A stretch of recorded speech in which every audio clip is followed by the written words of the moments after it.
కేవలము ఈ 5 డిమాండ్లతో ఏదో ఒక బహిరంగ సభ పెట్టడము, రేపొద్దున్నే మళ్ళీ మన కార్యక్రమాలు మనం చేసుకుంటాము, మళ్ళీ డైవర్షన్ చేస్తాము, మళ్ళీ మా రాజకీయాలు మనం చేస్తామని మీరు అనుకున్నట్టయితే అది మీ పొరపాటు.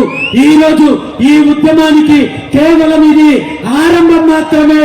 ముఖ్యమంత్రి గారికి ఒక్కటే చెప్తున్నాను, నేను అన్నింటికీ సిద్ధపడే ఈ ఉద్యమాన్ని మొదలు పెట్టాను.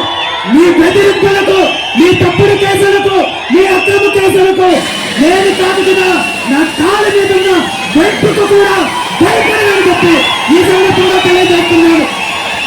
ఈ సందర్భంగా నేను ఒక్కటే చెప్తున్నాను, ఆనాడు శ్రీకృష్ణ భగవానుడు న్యాయమంగా ఉన్న, న్యాయం వైపు నిలిచిన పాండవుల కోసము రాయబారం వెళ్తూ కురుక్షేత్రానికి ముందు కౌరవుల వద్దకు రాయబారం వెళ్ళి న్యాయంగా సగం రాజ్యం ఇవ్వమన్నాడు. అలా కుదరకపోతే కనీసము 5 ఊర్లు ఇవ్వమన్నాడు. ఆ 5 ఊర్లు ఇవ్వలేదు కాబట్టి కురుక్షేత్రం జరిగింది, రాక్షస సంహారం జరిగింది. ఈ రోజు నేను ఒక్కటే చెప్తున్నాను, ఈ రాష్ట్రానికి సంబంధించిన 5 న్యాయమైన డిమాండ్లను నెరవేర్చినట్టయితే ముఖ్యమంత్రి చంద్రబాబు నాయుడు గారు బీసీ ఉద్యమం యొక్క తీవ్రతను రుచి చూడాల్సి వస్తుంది.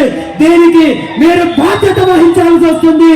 నేను ఈ రోజు వ్యక్తిగత జీవితాన్ని, వ్యాపార జీవితాన్ని, కుటుంబ జీవితాన్ని అన్నింటినీ తెగించి ఈ రాష్ట్రంలో ఒక మార్పు కోసం, అధికారం కోసం, ఈ దోపిడీ యొక్క అంతం కోసం పోరాటం చేస్తున్నాను.